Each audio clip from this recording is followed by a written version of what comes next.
All right, and welcome back to PacWest Bigfoot. This is David, and real quick, just to kind of give you this skinny on what's happening around this household is, I want to say thank you guys so very much, seriously, for all your prayers and everything else over my wife and stuff, as she ended up in the hospital the other day for most of a morning. She is doing fine, doing well. We still got some things to do and take care of, but she's doing great. So thank you guys so very much for all of your prayers. Also, I think I picked up a little bug there while I was there and ended up with a basically what felt like the flu for a whole day yesterday, and today I'm a little off still, but I just want to, you know me, I really want to get these Bigfoot encounter stories out to you. So there you have it. And with that, I'll tell you this real quick. Next month on the 10th, I've got the giveaway. It's going to be awesome. It's going to be awesome, awesome, awesome. Plus, I got a little extra something that I'm going to send out to whoever wins the free monthly giveaway. I will send it out to you. A little extra something from one of our fans here, Chris. So I'm going to send that out to you, and I will announce that on the 10th of November. Okay? All right. Anything else? No, not really. That is it. Let's get on with this week's Bigfoot encounter story. Hunter finds Bigfoot kills in eastern Washington state. I currently live in the northeastern part of the state of Washington, and when I found the Bigfoot kills, I was followed by one. I was living in southeastern Washington and out hunting that day. Actually, I had camped out the night before and should have known something was awry from the weird sounds and experiences the night before. But once I saw what I saw and was followed or escorted out of the area by Bigfoot, well, let's just say I don't hunt there anymore, ever. Here's what happened, Dave. All of it. In the lane, snow was glistening. My wife and I love the fall and winter. For me, it is all about the better fishing and hunting where I am from. As a matter of fact, I was hunting wild turkey when I came across something completely morbid, something I'd never seen before in all my days outdoors or since. It was the first week of November, and my wife was already getting everything Christmas up in the house, minus the tree. As for myself, I was going to enjoy the rest of the fall by heading out to get some hunting in. Wild turkey, like I said. I was actually a little ways outside of a small town, if that is what you call it, Kuskoski, Washington. I love that little place, and it was worth the drive to get there. Being from the outskirts on the east side of Walla Walla, it was not that long of a drive, really.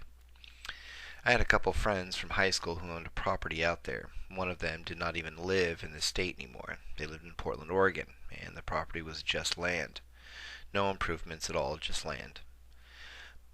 It sat just outside the town itself, about 15 to 20 minutes, and literally it was a mountain. He said that his wife and him one day would build a home there. But for now they were off making their fortune, I suppose, in the big city. Not that he needed it. His parents were wealthy, and he would inherit it all. He already got the 40-acre property, and that was worth a ton. Anyways, there were deer and wild turkey that ran around on the land or mountain, and I had permission to hunt on it. I figured I would let my wife and 12-year-old daughter at the time do the Christmas thing while I spent a couple days and nights hunting our turkey for that Thanksgiving. I am old school. I love the thought of bagging my own turkey instead of buying one. I sort of see myself as that guy in some Rockwell painting that are so famous at that time of the year. I even have a red and black big checkered hunting hat with thick ear flaps and flannel to match, if you could imagine. It was a pretty cold year that year. That is why I do not buy into the global warming or changing or cooling thing they can't make their minds about. Personally, it's cold weather, and the weather that year was cold already, as it sometimes was. It actually got a dusting of snow where I had decided to camp. However, and while I loved the fact because it helped with trekking, it was still cold and I needed to sleep in the car instead of the tent I brought. That turned out to be a good thing. Chilly winds and chilly sounds. I got up there pre-dawn, actually, after about an hour drive. I was out of the car, unlocking a gate that ran the front of the property only, and was driving up the dirt road before the sunup. It started to snow at that point for about an hour or two, on and off. It was about a few inches at that point, but through the day it would melt to almost nothing. But that night it would come again for a bit of a freeze, creating a slick dusting of snow and ice. But the first day I spent hunting, and while I would not be shooting anything just yet, I did spend a little time setting up a small blind and getting myself together for a long and cold mid-fall night in the Pacific Northwest. This particular property, like I mentioned before, ran from the main road through a small flat field, and for the most part was all mountain after that. It was not a thick forest as the western part of the state, but here and there were plenty of trees that grew in thickets between the opening brown fields here and there. It was hard for me to believe that a Bigfoot would be out in an area that is so, well, open for the most part. But later on, thinking about it, there is still vast forest out here. Lots of cover is available for sure. Like eastern Oregon, it can be barren, but parts of it are as thick as the coastline when it comes to where the forest butts up against it. I decided on setting up my blind on the edge of the largest forested area. This particular section of trees actually ran almost the entire east side of the mountain itself. It, too, was broken up by small areas, of course, but they were few and far between compared to the rest of the mountain. The wind was picking up, so the snow was slowly coming down by the time I got it set up. I was glad of that fact, too. The wind, however, was so strong I thought myself almost unsafe being under the trees themselves at that point. So I decided to finish the afternoon and evening a bit, not shooting anything, and just scoping things out. I was up the mountain about 75 yards from my blind when I heard what sounded like the howling of the wind, but after a moment or two, when the wind died down, the howling sound could still be heard. I could not be sure exactly where it was coming from, other than the direction back down the mountain past my turkey blind. Figured it was just the wind blowing down through the valley real hard, and I kept walking on.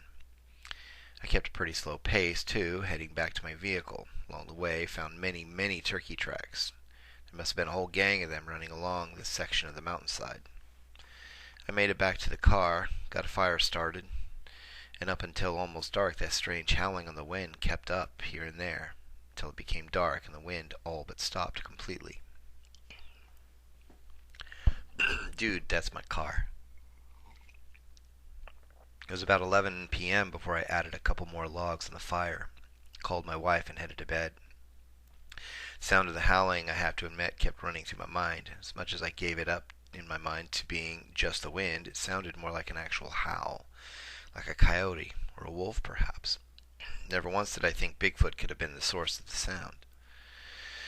It must have been 2 to 3 in the morning when I swear I felt something nudge or push the car. Of course, I could not be sure, as I was half asleep when I think I felt it move. But I did wake up and decided to step outside and make sure nothing or nobody was going to be harassing me or marking up my vehicle. It was snowing slightly again, barely noticeable, as it were, but it was.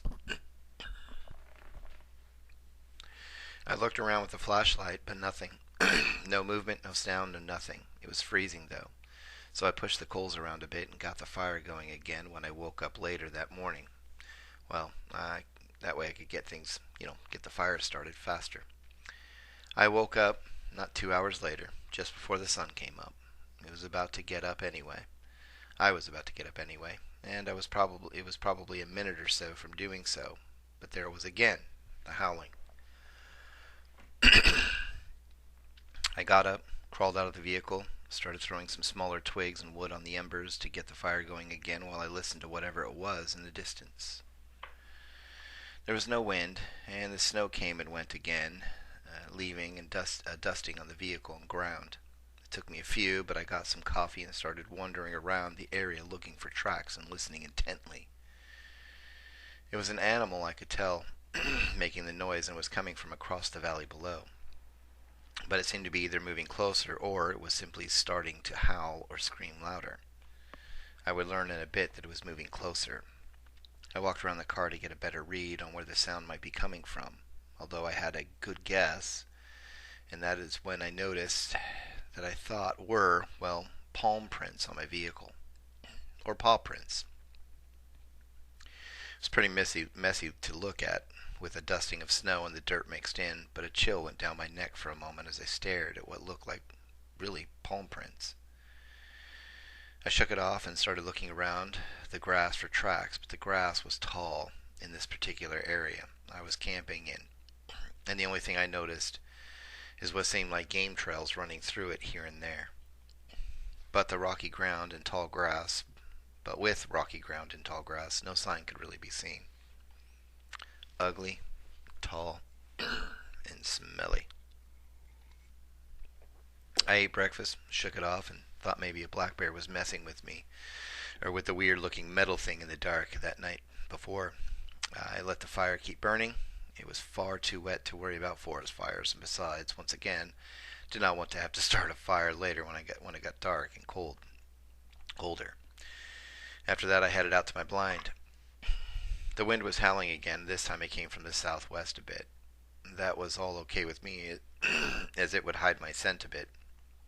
But what I noticed almost immediately was the wind had a scent of its own, a nasty one. I tried to ignore it and kept on making my turkey calls and keeping my eyes, ears peeled and tuned in, but the smell persisted until the point that I found myself actually, and a bit morbidly so, interested in where it was coming from. After about a half hour or more of smelling the rotten and putrid smell, I had to go see where it was coming from and what was causing it. It was coming with the wind, so it was coming from downhill. It only took me once to backtrack going east, but eventually I came across a small open area amongst the pine. And boy, did I wish it smelled like the trees instead.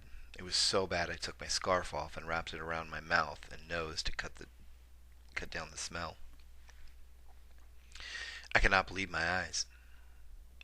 Near the far side of the clearing, I could not really believe it at first, but there it was, a pile of bones accompanied by recent but rotting flesh. Kills. Something was killing its prey, bringing it here, and possibly eating it. Well, some of it.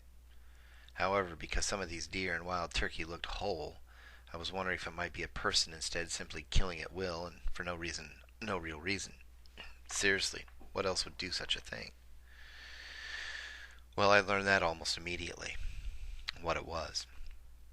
After about 20 or so seconds, I decided to take a closer look at what was on the pile. The pile itself was about, or at least I remember, 6 to 7 feet in circumference. Nothing but bones beneath the fresher carcasses, nearly up to the bottom part of my knees. On top were 3 deer and 1 turkey. I could tell with the turkey, but I believe its neck was crushed. As for the deer, well, their heads were practically hanging on by a thread of sinew and bone.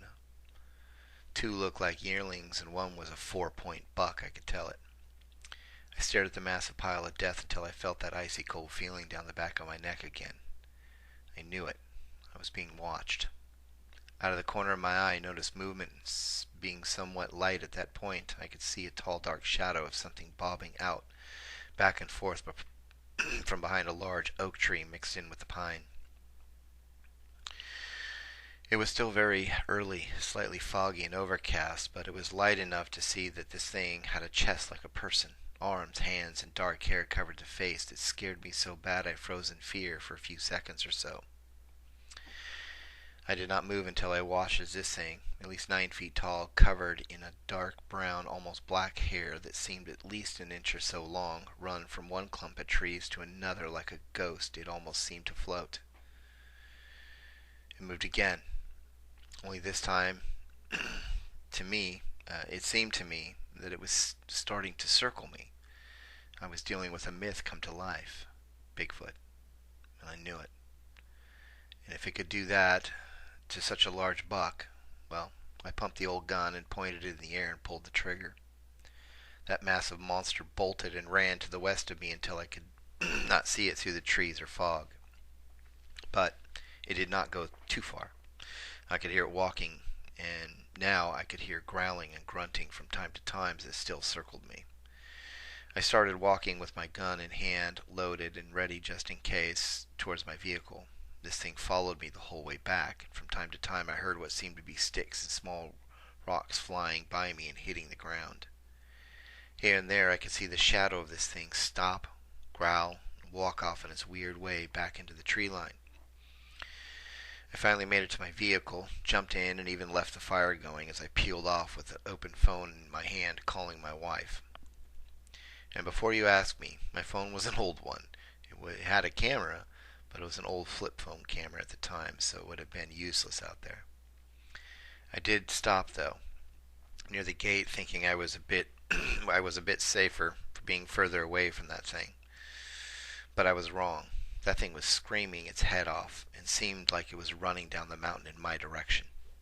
I could hear it plain as day, a scream that sounded like a woman being tortured. I jumped back in the vehicle, started it up again, and drove off, fast. Property for sale. My friend and his wife took a trip up there, and immediately following, he called me to tell me sorry for thinking otherwise about my story. He also decided to sell the property. Him and his wife heard the chilling howls. They'd never seen it, but they heard it, found the pile of carcasses. Personally, I do not live down that way myself anymore, and even though that does not mean I am not in harm's way, I try to hunt my turkeys in the more open areas today. Forget the cover of trees. Thanks for listening. Dale.